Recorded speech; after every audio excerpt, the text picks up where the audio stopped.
Bueno, Rosario Espinal, socióloga, analista política y de política en nuestro país, está con nosotros en un momento importantísimo en materia institucional y electoral en la República Dominicana y agradecemos, Rosario, que haya aceptado nuestra invitación a 3 días de las elecciones municipales que tendremos el próximo domingo. Y quisiéramos comenzar la entrevista precisamente con un tema que fue parte de esas reformas políticas que se hicieron en el país recientemente, que implicó la separación de las elecciones municipales de las congresuales y presidenciales.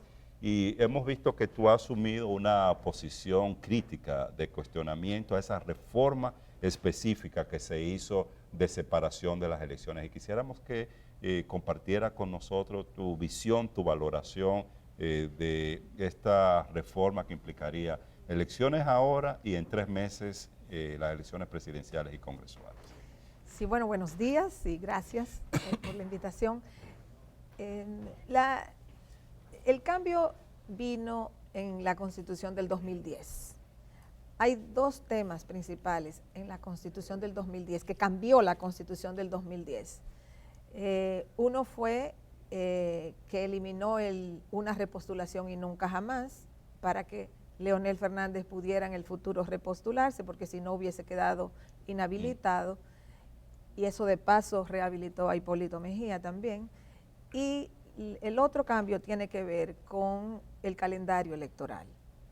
Entonces, en el 1994, si la gente recuerda, se estableció la separación de elecciones a 2 años de diferencia.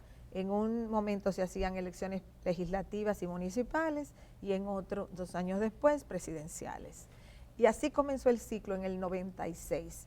En el 96 se hicieron presidenciales y en el 98 legislativas y municipales, y así cada 2 años. La Constitución del 2010 es la que cambia eso. Entonces, esa Constitución del 2010 establece un periodo de 6 años para los funcionarios que fueron electos en mayo del 2010. La Constitución se promulgó en enero del 2010.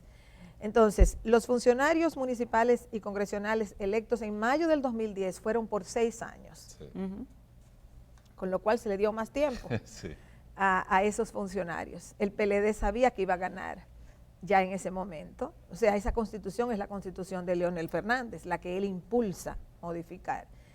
Y luego de 6 años, esa misma constitución establece que para el 2020 se van a separar solo las municipales, se van a mantener, entonces se van a poner las presidenciales y legislativas unidas y solo a 3 meses de diferencia. En primer lugar, yo siempre he estado en contra de la separación de elecciones, porque el argumento fundamental para separar las elecciones es evitar el arrastre. Pero ahí están los datos empíricos, no me lo estoy inventando yo. Cuando miramos las elecciones separadas, el partido que controla el Ejecutivo tiende a ganar. Ha ganado en todas, excepto en el 98. Y en el 98 hubo una coyuntura muy especial que tenía que ver con Peña Gómez. Pero fuera del 98, en el 2002 ganó en las legislativas municipales el PRD, que estaba en el poder. En el 2006 el PLD, que estaba en el poder. En el 2010 el PLD, que estaba en el poder. Y se hicieron separadas.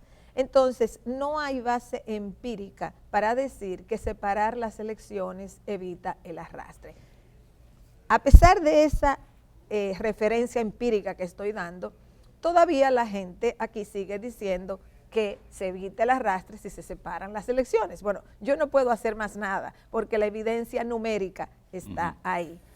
Ahora bien, separar, aunque yo estoy en contra de la separación, porque este no es una república federal, este es un país pequeño, que lo han fraccionado mucho, sí, lo han fraccionado mucho para beneficio de los activistas políticos, para que haya muchos candidatos, para poder colocar en 158 municipios, un paisito chiquito como es este, no necesita 158 municipios.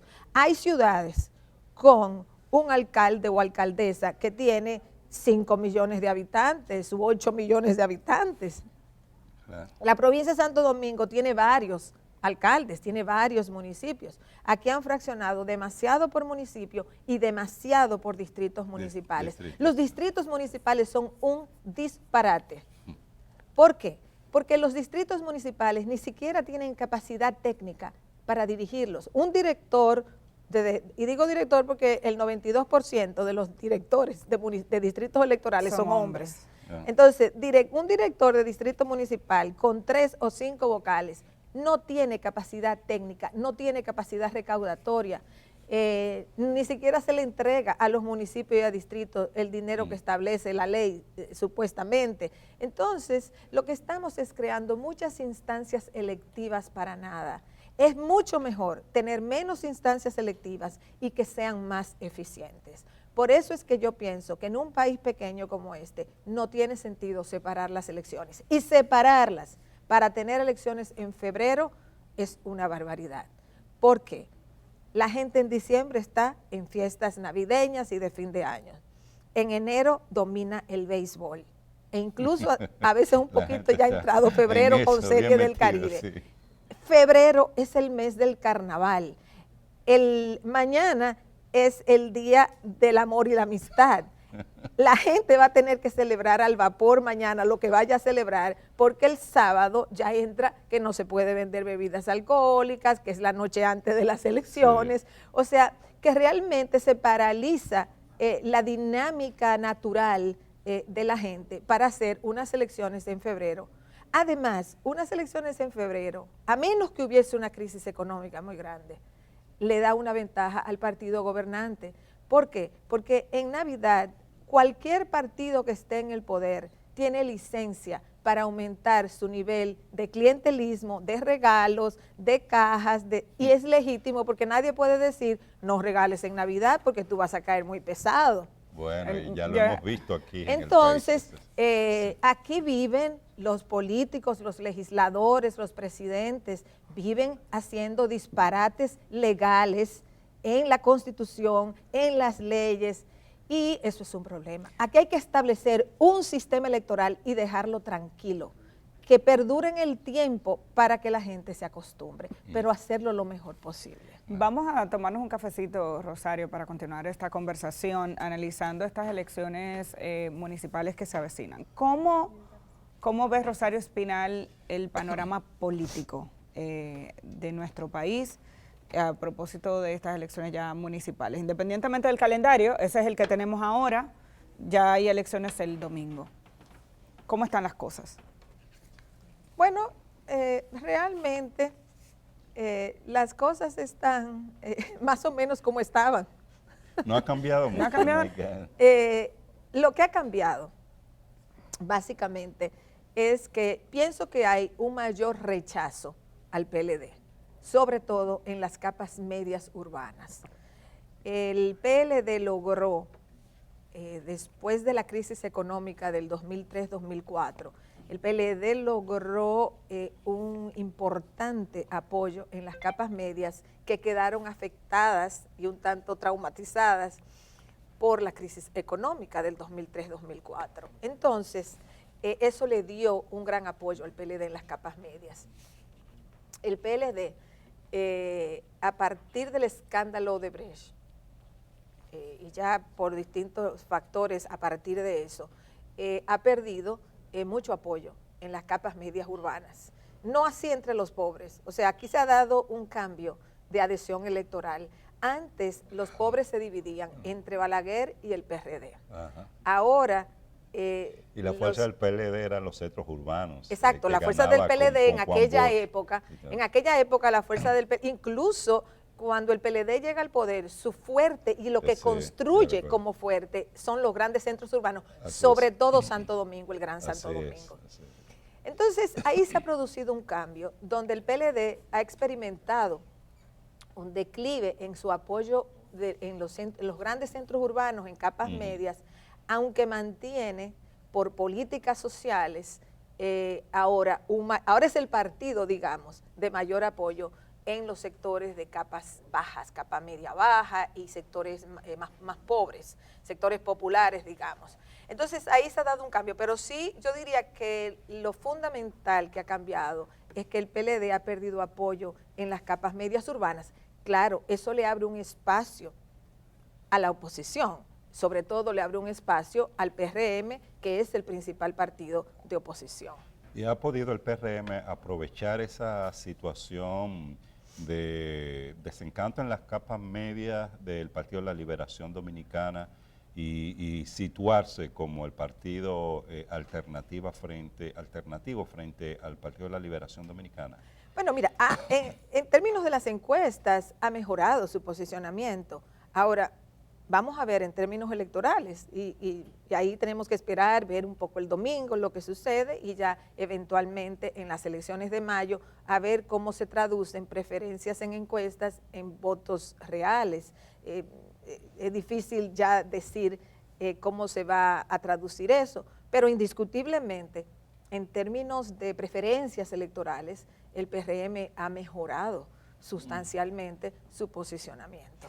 Ahora, estas elecciones municipales también son vistas como un gran espacio para partidos, digamos que de la oposición, ya no solamente el PRM como un partido mayoritario de oposición, para aprovechar alianzas y hacer propuestas de candidaturas unificadas. Recuerdo entrevistas anteriores que le habíamos hecho, donde usted hablaba de que esa recomposición se iba a ir haciendo, que el panorama iba a permitir muchas alianzas, y recuerdo que habló de algunas tal vez no tan agradables, no sería ese el término que utilizó, pero era que el panorama favorecía algunas alianzas que tal vez no eran las que la gente valoraba como las más positivas. ¿Tienen oportunidades, fuerzas alternativas en este contexto para poder tener representantes alcaldes en distintos puntos del país, o nos vamos otra vez con los partidos grandes a ocupar el mapa? Bueno, yo lo que proyecto, pero hay que esperar los resultados, es que el PLD y el PRM van a ganar la inmensa mayoría de las posiciones municipales. Eso no quiere decir que no haya aquí o allí en algunos lugares algún otro partido pequeño que pueda ganar posiciones, pero en sentido general, pienso que el domingo esos dos partidos, PLD-PRM, van a ganar la inmensa mayoría de el impacto de la salida de Leonel Fernández del Partido de la Liberación Dominicana, ¿en qué se podría traducir? Mira, el impacto real se va a ver con los resultados electorales. Uno puede, digamos, ver un poquito las encuestas, pero las encuestas todavía son imprecisas hacia mayo. Yo pienso que hay que esperar hasta marzo, por lo menos, para tener una mejor idea de por dónde andan las preferencias electorales a nivel presidencial. Realmente el hecho de que el PLD está en el poder y de que sufre esa fragmentación estando en el poder, le facilita mantener sus tropas unidas, porque, o sea, salir del PLD significa perder beneficios que tienen los activistas, los miembros de un partido cuando su partido está en el poder. Entonces, a diferencia de la división del Reformista y del PRD que se dio estando esos partidos en la oposición, y por tanto el golpe fue mayor en términos electorales, el declive electoral del Reformista y del PRD fue sustancial. Para mostrar un ejemplo, en el 2012 el PRD sacó alrededor del 48% de los votos y en el 2016 el 5.8% a nivel presidencial. O sea, eso es un colapso electoral. El PLD ha tenido la suerte de que su división se produce estando en el poder, lo que le ha permitido contener, digamos, una hemorragia o que su división sea más grande. Yo pienso que el impacto de la salida de Leonel Fernández en el PLD será mayor si el PLD perdiera las elecciones de mayo. Ahí sí se vería, ahí habría un efecto, digamos, dilatado en el PLD. Si el PLD ganara las elecciones de mayo. Entonces va a poder seguir una estrategia de contener el efecto negativo o de pérdida, porque a fin de cuentas es quién se va con quién. O sea, para un partido, la parte, digamos, numérica de adhesión es importante. Entonces, ¿quién se va con quién y quién se queda dónde? Entonces, yo creo que para el PLD el impacto negativo de la salida de Leonel va a ser mayor si ellos pierden las elecciones de mayo.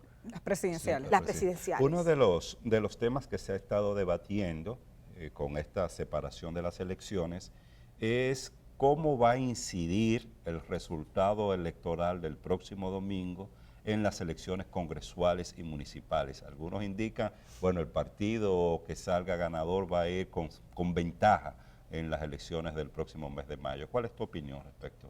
Sí, bueno, el debate de si inciden, determinan o no tienen efecto. Exactamente. Ahí es donde se ha estado discutiendo. Y yo planteaba en un artículo que escribí esta semana que depende. Sí inciden. O sea, no tengo ninguna duda que inciden. Tampoco creo, o sea, no creo que se puede decir que no tienen incidencia. Sí inciden. La pregunta es, ¿solo inciden o determinan? Y eso va a depender de los resultados electorales mismos. ¿Por qué inciden? ¿Por qué inciden? Bueno, uno, porque si hay un partido que gana, por ejemplo, la mayoría de las municipalidades, ese partido llega a mayo con una infraestructura política electoral a nivel de los municipios. Los alcaldes, los regidores mueven recursos, mueven votantes. Entonces es mucho más cómodo para un partido que ganó una alcaldía el domingo, toman posesión en abril, a veces son incumbentes que simplemente van a quedarse. Pero si fueran nuevos también llegan y tienen mayor capacidad de movilizar personas y recursos. O sea, que ganar una alcaldía en el domingo es muy importante para un partido en su operatividad política en mayo. Así que yo diría que en ese sentido incide. La determinan o no va a depender de cómo se distribuyan las ganancias, si hay un partido que gana mayoritariamente las alcaldías o no, si hay un partido que gana la mayoría de las municipalidades grandes, donde se mueven muchos votantes. No es lo mismo una municipalidad en el distrito, por ejemplo, nacional, con unos 800,000 votantes, no que todos van a votar, porque la abstención andará por un 50% probablemente el domingo, pero ya el que vaya un 50, por ejemplo, es una muestra gigante. No hay ninguna encuesta que pueda competir con un 50% del electorado que podría ir a votar el domingo.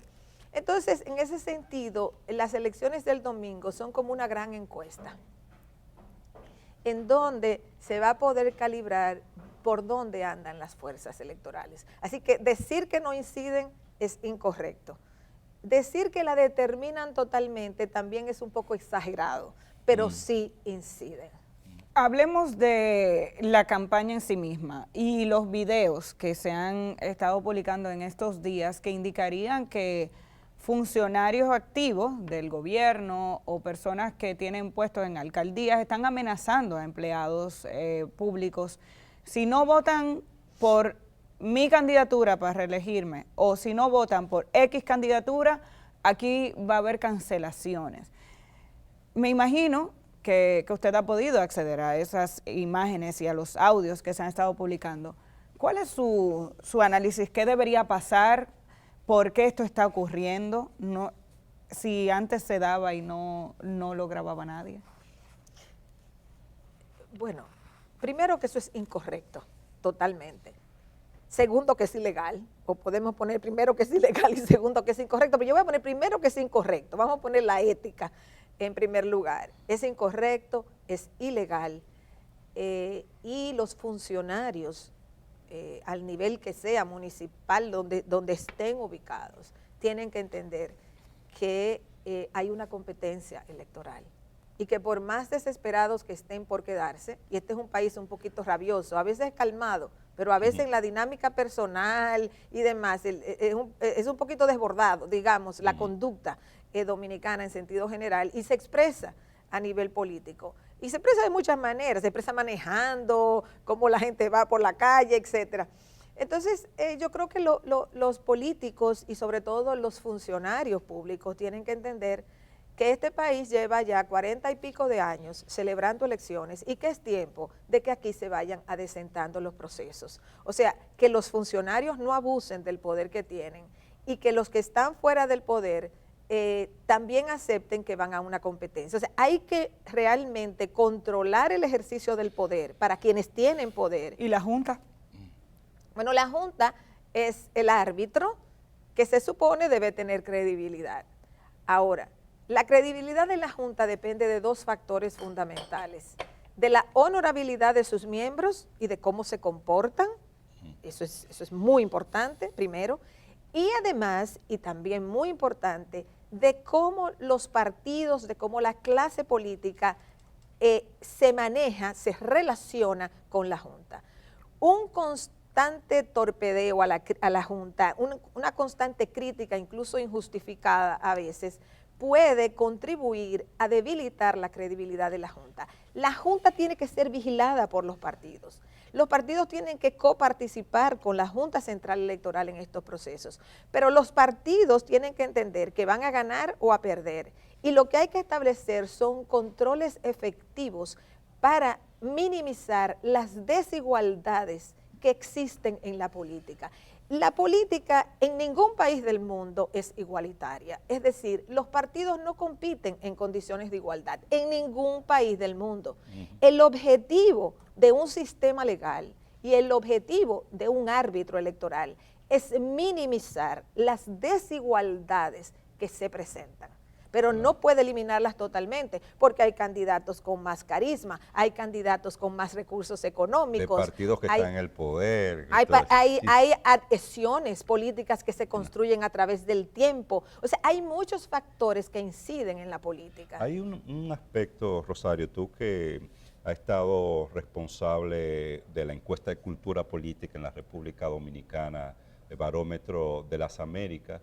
Recuerdo que uno de los temas que se midió, no recuerdo si en esta última salió, es el tema del clientelismo en los procesos políticos, y recuerdo que la República Dominicana en una de las mediciones ocupaba primer lugar de incidencia a través de los programas sociales de los gobiernos, etcétera, etcétera. En esta ocasión se han estado haciendo una serie de denuncias de algunos de los programas sociales, de los programas de gobierno y su uso para, de alguna manera, incidir en el proceso electoral. Desde tu punto de vista, ¿qué tanto este tema de políticas sociales, de compra de votos o intento de compra de votos, incide en una dirección u otra en procesos electorales como el que vamos a tener el domingo? Bueno, yo quiero separar y diferenciar entre políticas sociales y el clientelismo, en el sentido de que te regalan una estufa o de que te dan algo en un momento electoral para conseguir tu voto. O sea, son dos cosas diferentes y hay que diferenciarlas.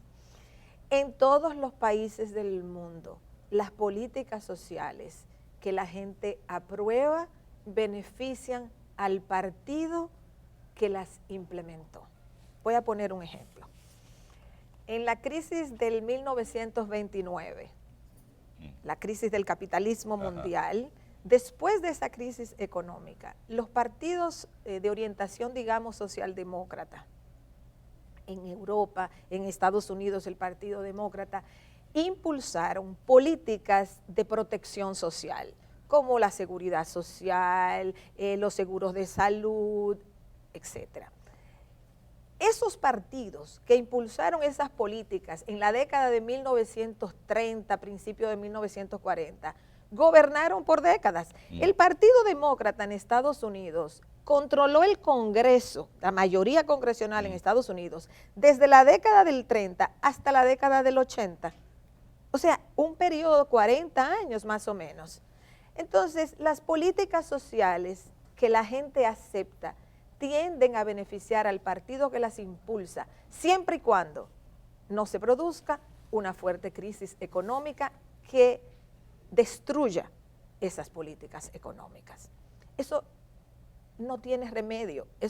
Los políticos y los partidos de oposición tienen que tomar eso en cuenta en la construcción de sus propuestas, porque eso es inevitable, es así en todos los países. Ahora, la diferencia con la otra parte, que le voy a llamar el clientelismo vulgar, que es el clientelismo que tiene muchos elementos, o sea, si es que te pagan para que tú le des tu cédula y tú no vayas a votar porque asumen que tú vas a votar por el contrario, porque esa es la única forma de tú darle, si tú eres candidato o tú eres candidata y tú le das 500,000 pesos a alguien para que te dé su cédula, es porque tú asumes que esa persona va a votar por el contrario. O sea, tú tienes que saber, porque si no tú estás votando tu dinero. Imagínate, multiplica eso por 100,000 personas, tú estás votando tu dinero. Entonces, o sea, no es al que se va a abstener que se le compra la no, la porque cédula. el que se va a abstener, si tú le das dinero, tú estás votando tu dinero como política, porque ese no iba a votar como quiera. O sea, tú vas supuestamente donde alguien que iba a votar, pero que iba a votar por el contrario, para quitarle votos. O sea, eso es un cálculo complicado, porque también aquí se exagera un poco la situación, porque póngase en el lugar de un político. Si tú tienes dinero, tú tienes 1,000,000 de pesos para tirarlo por la ventana, ¿a quién tú se lo vas a dar? ¿De a 1,000, de a 500, de a 2,000? ¿A quién y cómo? Entonces, tú se le puedes dar, compra una cédula, para que tú no votes. Eso tiene que ser que tú estés segura que esa persona va a votar por el contrario, porque si no, no tiene sentido que tú se lo des. O tú supuestamente le das dinero para que vaya a votar por ti, pero ¿cuáles son las garantías que tú tienes de que va a votar por ti? Entonces yo creo que también hay un poquito de mucha habladera al respecto. Pero se hace. Claro que se hace, se ha hecho siempre, porque imagínate tú, a las 4 de la tarde o a las 3 de la tarde, te aseguro que hay un grupo de tigres cerca de cualquier lugar de votación, esperando que le den Buscando algo para suyo. algo. No, y te dan su cédula, quizás no iban a votar, pero hay una cultura de que tú tienes que hacerlo para que se queden tranquilos, aunque no iban a votar. Entonces, yo creo que la propaganda, la publicidad que ha hecho la Junta Central Electoral para levantar la conciencia de que eso se da, de que se puede dar y de que no se debe dar, me parece adecuada. O sea, yo creo que está bien. Lamentablemente hay que gastar dinero y tiempo en decirle eso a la gente, en vez de decirle a la gente, ve a votar, porque tu voto cuenta. Aquí lo que hay es mucho desencanto. O sea, aquí hay un segmento de la población que va a seguir creciendo, que se siente desencantada y que considera que los políticos son todos iguales. Todos, así es que lo dicen, son todos iguales. ¿Para qué voy a votar? Son todos iguales. Ese es un discurso muy común, digamos, en la población dominicana. Entonces, los partidos, la Junta Central Electoral, tienen que trabajar esa parte, no solamente visualizar lo negativo del proceso, sino hacerle ofertas a las personas. Yo voy a usar un caso, el Distrito Nacional, el domingo. Lo más probable es que en el Distrito Nacional, es una probabilidad, yo no tengo el dato, hay que esperar al domingo, pero es probable que en el Distrito Nacional se abstenga más del 50% de la gente que está en el padrón del Distrito Nacional. ¿Por qué tú lo dices? ¿Por qué es probable? Porque el Distrito Nacional tiene mucha gente de clase media, media alta, que tiende a abstenerse. Y ese entusiasmo aparente que hemos visto, los debates, las propuestas, ¿qué impacto han tenido? A eso iba. Si tú te pones a ver la oferta de candidaturas del Distrito Nacional, es buena. O sea, la oferta, tú quieres votar por el PLD, tienes una persona con experiencia. Tú quieres votar por el PRM, también tienes una persona conocida con experiencia. Tú no quieres votar por los partidos principales del sistema, tienes opciones. O sea, por ejemplo, en el debate, ahí estuvo Bartolomé Pujals también. O sea, tú tomas, por ejemplo, vamos a suponer Domingo Contreras, Carolina Mejía, Bartolomé Pujals, que en el debate fueron los que más, digamos, dominaron la discusión. Y la población del Distrito Nacional tiene 3 opciones diferentes para votar. El que no vota el domingo en las elecciones en el Distrito Nacional es porque es un votante haragán.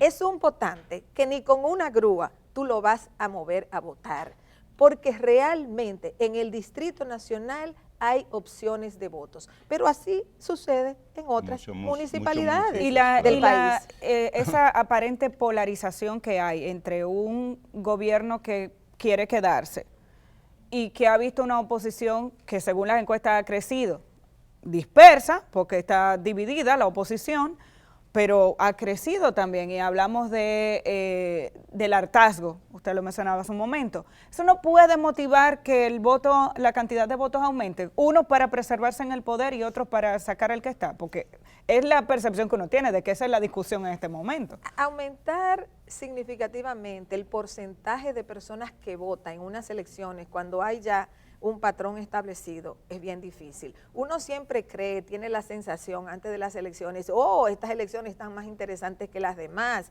va a ir mucha gente a votar. Y al final los patrones se mantienen una vez se establecen. Y por eso yo hice ese planteamiento. O sea, el domingo en el Distrito Nacional, pero en otros municipios también del país, hay opciones. Lo que pasa es que la gente tiene que ir a votar, la gente tiene que ver la importancia de ir a votar. El que no vota en el Distrito Nacional el domingo no puede alegar que es porque no había opciones, porque hay opciones y hay opciones diferentes. De cara a las elecciones congresuales y municipales, varias encuestas han venido dando datos. La pregunta es, ¿están ya las cosas definidas? Y algunos se atreven a decir, bueno, hay definición de que efectivamente habrá segunda vuelta y de que la oposición tiene grandes posibilidades de ganar en las elecciones presidenciales. ¿Cuál es tu opinión respecto a esto? Bueno, después de las primarias, después de la salida de Leonel Fernández, aquí dominó la opinión de que seguro hay segunda vuelta.